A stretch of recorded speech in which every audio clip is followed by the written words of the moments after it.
తండ్రి కుమార పరిశుద్ధాత్మ త్రియేక దేవుని నుండి కృపా సమాధానములు ప్రభు మనందరికీ దయచేయునుగాక. ఈ యొక్క మోషే సుఖోపవాస ధ్యాన దినములలో లేక సీనాయి శిఖర ధ్యాన దినములలో ప్రవేశించినటువంటి మనము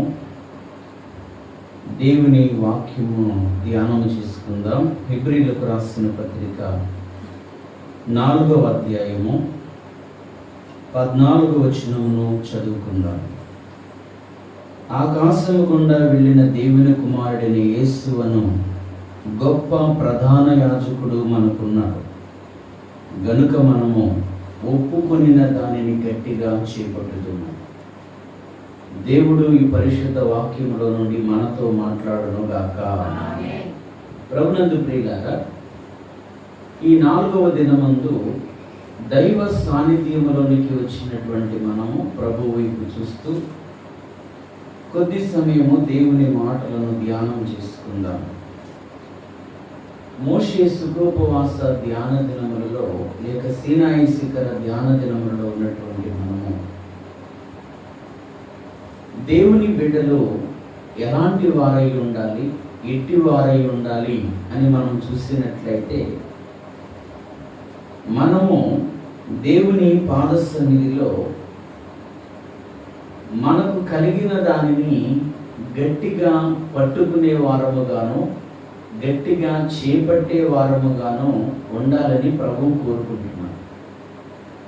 ప్రభు యొక్క ఆశ ఏంటి, ప్రభు యొక్క ఉద్దేశం ఏంటి అని మనం చూసినట్లయితే, మనము శ్రేష్ఠులముగా దేవుని యొక్క సన్నిధిలో నిలబడాలి అనేది దేవుని యొక్క అద్భుతమైనటువంటి కోరిక అని వాక్యములో మనందరము కూడా చూస్తూ ఉన్నాం. అయితే దేవుని పాద సన్నిధిలో మనము దేనినైతే ఒప్పుకుంటామో దానిని గట్టిగా మనము చేపట్టాలంట. దానిని గట్టిగా మనము చేపట్టే వారముగా మనలను మనము సిద్ధపరచుకోవలసినటువంటి వారమై ఉన్నాం. ప్రభునందు ప్రియులారా, భక్తుడైనటువంటి మోషే గారి యొక్క జీవితంలో మనం చూసినట్లయితే ఆయన ఒక నిర్ణయం తీసుకున్నారు. ఏంటంటే, హెబ్రీలకు రాసిన పత్రిక 11వ అధ్యాయములో భక్తుడైనటువంటి మోషే గారిని గురించి ఎలాగో రాయబడింది. మోషే అంట మరి ఏ మాత్రము కూడా ఫరో యొక్క కుమార్తె యొక్క కుమారుని అనిపించుకోవడానికి ఏ మాత్రము కూడా మరి ఆయన ఒప్పుకోలేదంట. కానీ మరి ఏమని ఒప్పుకుంటున్నాడు, ఏమని నిర్ణయం తీసుకుంటున్నాడు అని మనం గమనించినటువంటి వారమైతే, ఇశ్రాయేలు ప్రజలలో ఒకడు అనిపించుకోవాలి అనేటటువంటి ఒక శ్రేష్టమైనటువంటి తలంపును కలిగి ఉన్నట్లుగా మనం చూస్తున్నాం.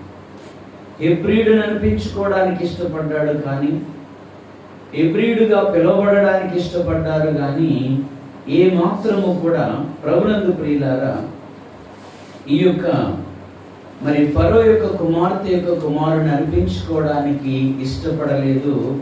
రెండవది మనం గమనించినటువంటి వారమైతే, ప్రభునందు ప్రియులారా, అల్పకాల పాప భోగముల కంటే దేవుని విషయమైనటువంటి నింద గొప్ప భాగ్యమని ఆయన ఎంచుకున్నాడు అని వాక్యంలో మనం చూస్తున్నాం.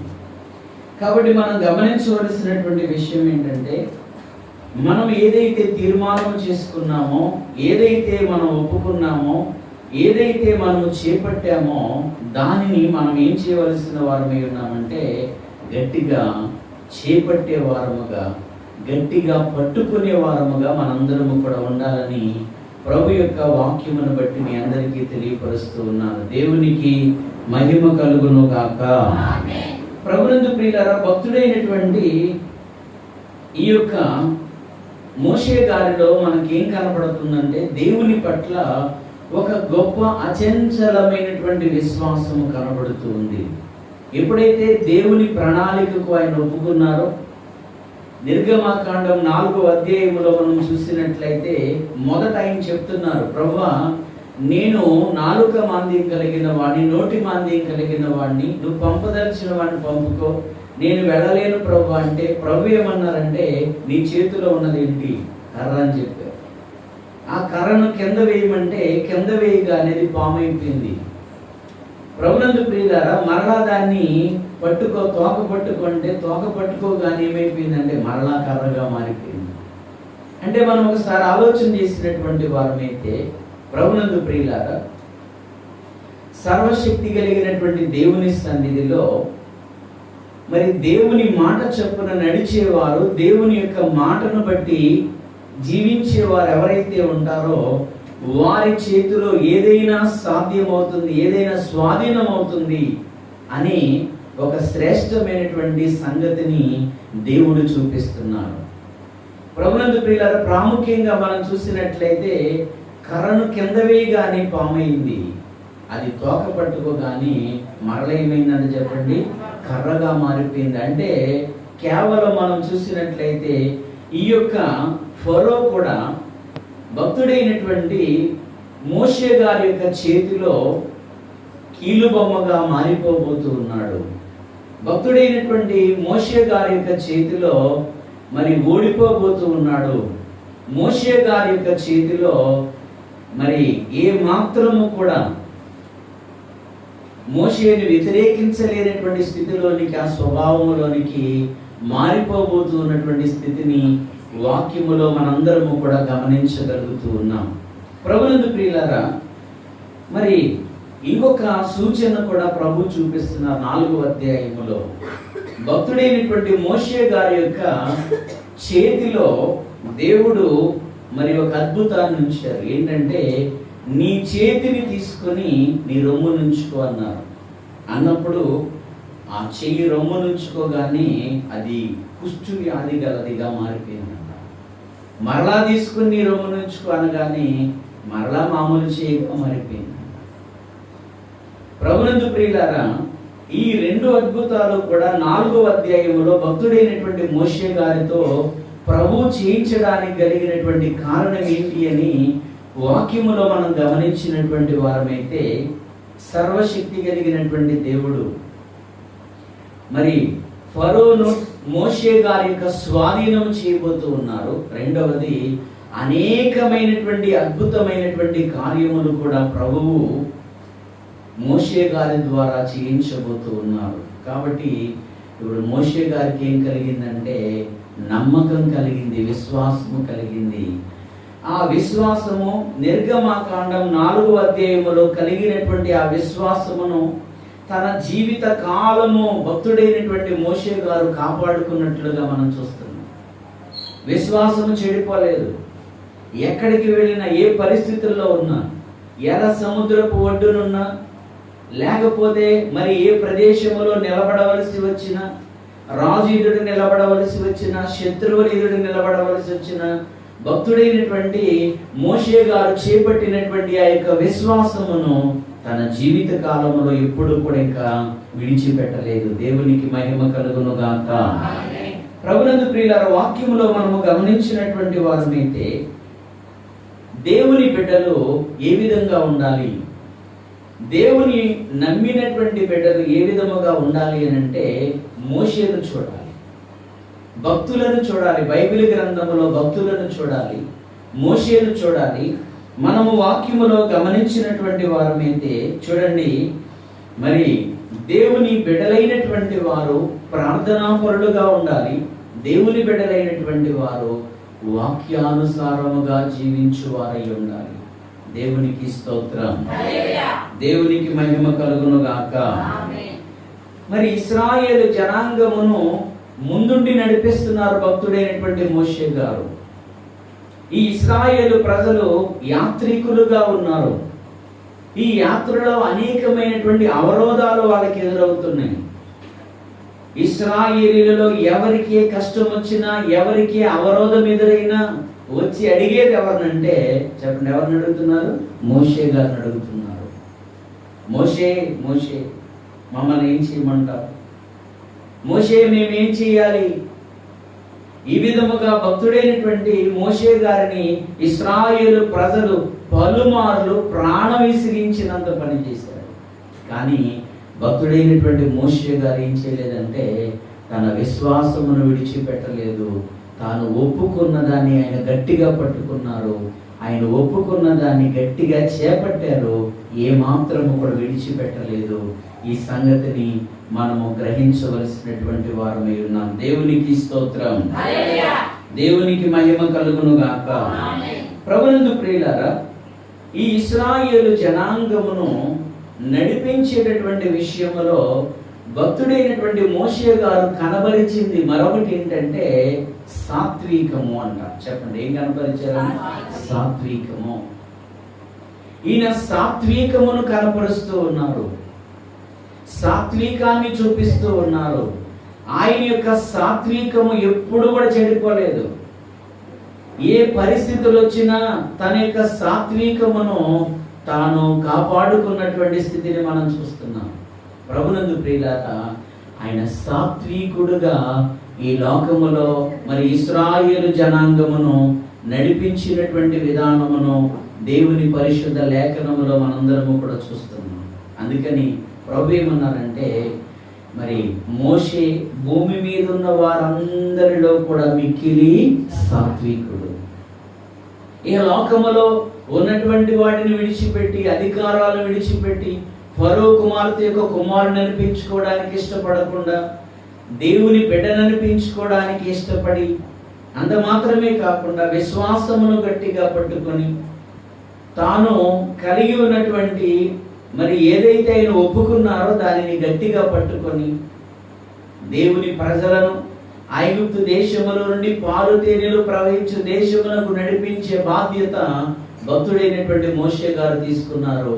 ఆ బాధ్యతను ఆయన నిర్వర్తించినట్లుగా వాక్యములో మనందరము కూడా గమనించగలుగుతూ ఉన్నాం. ప్రభునందు ప్రియులారా, వాక్యములో మనం ఇంకా చూసినటువంటి వారమైతే దేవుని బిడ్డలు మోషేను చూసి, భక్తుడైనటువంటి మోషే గారిని చూసి నేర్చుకోవాలి. మనము కూడా ఈ లోకములో నుండి పరలోక యాత్రలో ఉన్నాము. పరలోక యాత్రలో ఉన్నటువంటి మనము ఇశ్రాయేలీయుల వలె ఉండకూడదు. కానీ ఇశ్రాయేలు పలుమార్లు సనుగుతున్నారు. ఏం తక్కువైనా ఒప్పుకోరు వాళ్ళు, ఏమి తక్కువైనా ఒప్పుకోరు, ఏమి లేకపోయినా ఒప్పుకోరు. ప్రతి దానికి సనుగుతారు, ప్రతి విషయములో గొనుగుతారు, ప్రతి విషయములో మోషేను నిందిస్తారు, ప్రశ్నిస్తారు. రకరకాలుగా మోషే గారిని ఇబ్బంది పెట్టినటువంటి పరిస్థితులు వాక్యములో మనకు కనబడుతున్నాయి. కానీ ఇశ్రాయేలు ప్రజల వలె కాకుండా ఎలా ఉండాలంట మనం చెప్పండి, మోషే గారిని చూసి.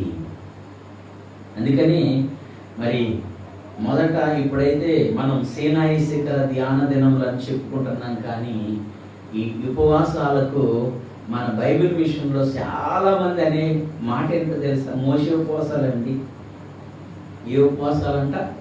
మోషే ఉపవాసాలు వస్తున్నాయి అని. నేను ఒక ఆమె నన్ను ఆరాధన అయిపోయిన తర్వాత అడిగినటువంటి మాట ఏంటంటే, మోషే ఉపవాసాలు స్టార్ట్ అయిపోయినాయి అంట కదండి.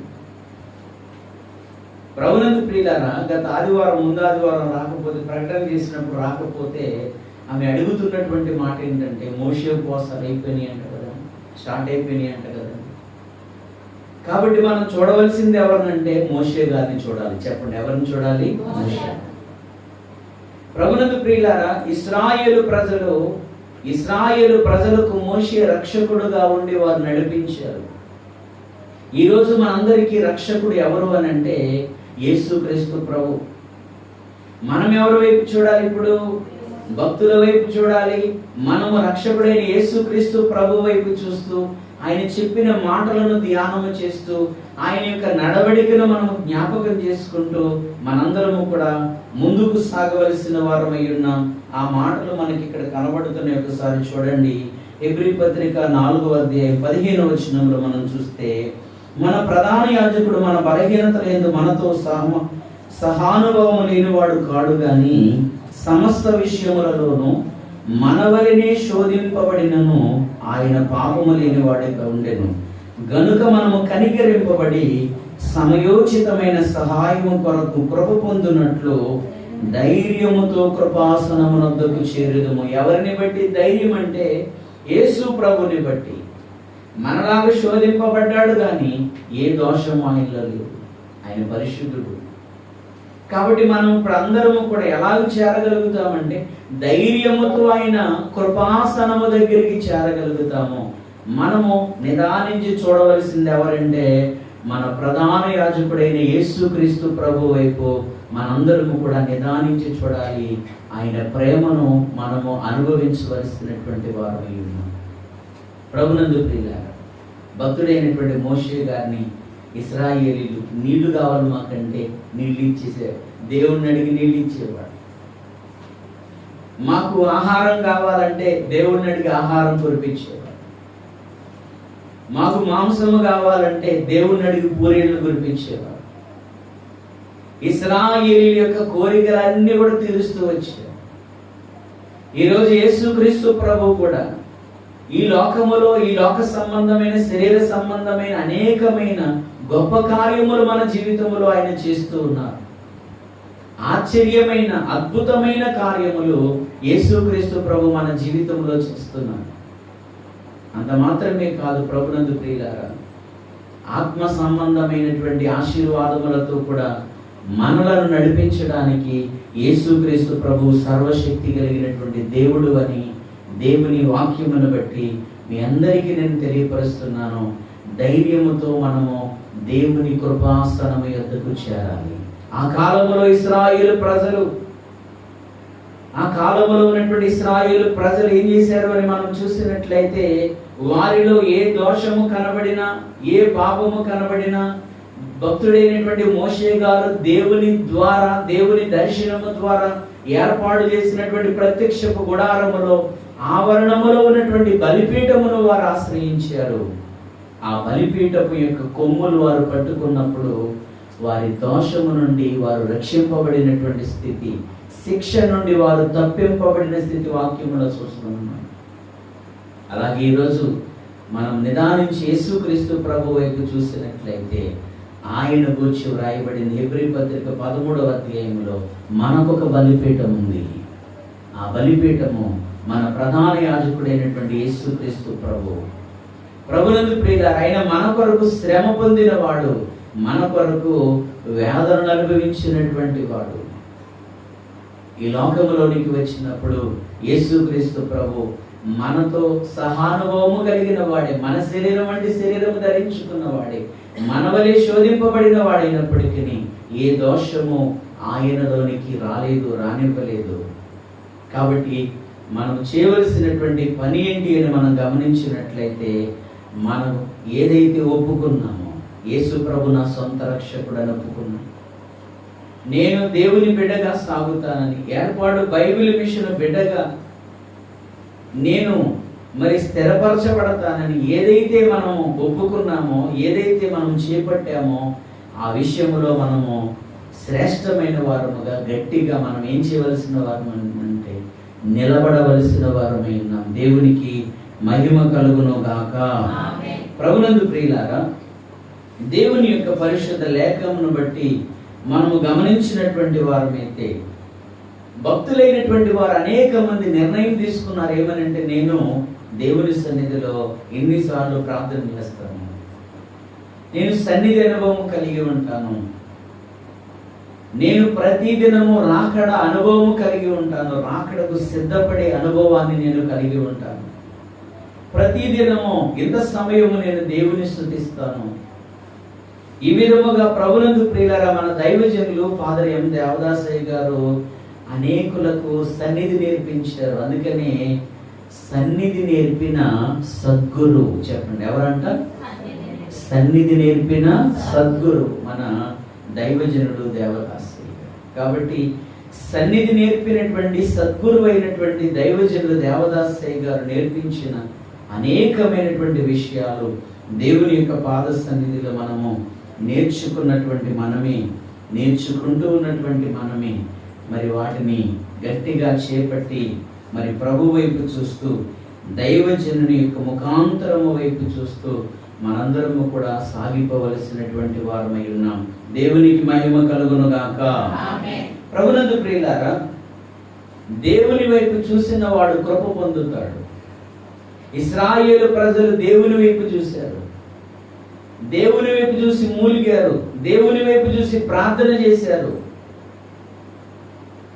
దేవుని వైపు చూసి ప్రభువా, అబ్రహాము, ఇస్సాకు, యాకోబులకు చేసిన ప్రమాణం ఎప్పుడు జ్ఞాపకం చేసుకుంటావు, మమ్మల్ని ఎప్పుడు ఈ బానిసతో బ్రతుకుల్లో నుండి విడిపిస్తావని వారు దేవుని వైపు చూశారు, కృప పొందారు. దేవుడు చేసినటువంటి వాగ్దానమును దేవుడు జ్ఞాపకం చేసుకున్నారు, మోషేను పంపించారు, ఇశ్రాయేలు జనాంగమును విడిపించినట్లుగా వాక్యములో మనందరము కూడా చూస్తున్నాం. దేవునికి మహిమ కలుగును గాక. కాబట్టి ఈరోజు మనము నేర్చుకుంటున్నటువంటి పాఠం ఏంటి అంటే, ఇశ్రాయేలు ప్రజలు దేవుని వైపు చూసి విడుదల పొందారు.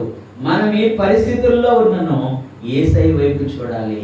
యేసయ్య మనకి ఏం కలగజేస్తారంటే, ఏ పరిస్థితుల్లో మనం ఉన్నా ఆ పరిస్థితుల్లో నుండి మనకు ఆయన విడుదల కలుగ చేయగలిగినటువంటి సర్వశక్తి కలిగినటువంటి దేవుడు అని దేవుని యొక్క పరిశుద్ధ వాక్యమును బట్టి మీ అందరికీ నేను తెలియపరుస్తున్నాను. ప్రభునందు ప్రియులారా, ఈ 40 దినాలు 4వ దినంలోనికి మనం వచ్చాం. ఇంకెన్ని దినాలు ఉన్నాయి మన ముందు? 36 దినాలు ఉన్నాయి. మోషే వేసిన గుడారం వేసేదవా, మోషేతో మాట్లాడినట్టు నీతో మాట్లాడతానని దైవజనునితో చెప్పారు యేసుక్రీస్తు ప్రభువు. ఈ వచనాలు నాకే కాదు, ఎవరైతే విశ్వాసం ఉంచుతారో వాళ్ళందరికీ కూడా ఈ వచనాలు చెందుతాయి అని చెప్పారు దైవజనుడు దేవదాసయ్య గారు. కాబట్టి మనము మోషే వేసిన గుడారము మనము వేసి సన్నిధిలో ప్రభు వైపు చూస్తూ ఆయన మహిమను అనుభవిస్తూ సాగిపోయే ధన్యత ప్రభు మనందరికీ దయచేయునుగాక. చిన్న ప్రార్థన చేసుకుందాం. ఏకీవించండి. కృపగల దేవ, విన్న వాక్యాన్ని మా హృదయంలో ముద్రించి మీరే ప్రభా ఈ మాటలను ప్రభా తండ్రి కావలసినటువంటి రీతిలో మేము నైనా మీ వాక్యమును నాయన విన్నటువంటి మేమే మీ వాగ్దానములను నైనా మీ కృపను మేము వాడుకొని తండ్రి కృప వెంబడి కృపను పొందొచ్చు. మీ రాజ్య వారసులుగా మారునంత పర్యంతం మమ్మల్ని బలపరచమని సర్వశక్తి కలిగిన యేసు నామమున ప్రార్థిస్తున్నాం పరమ తండ్రి. అందరికీ మరణాత.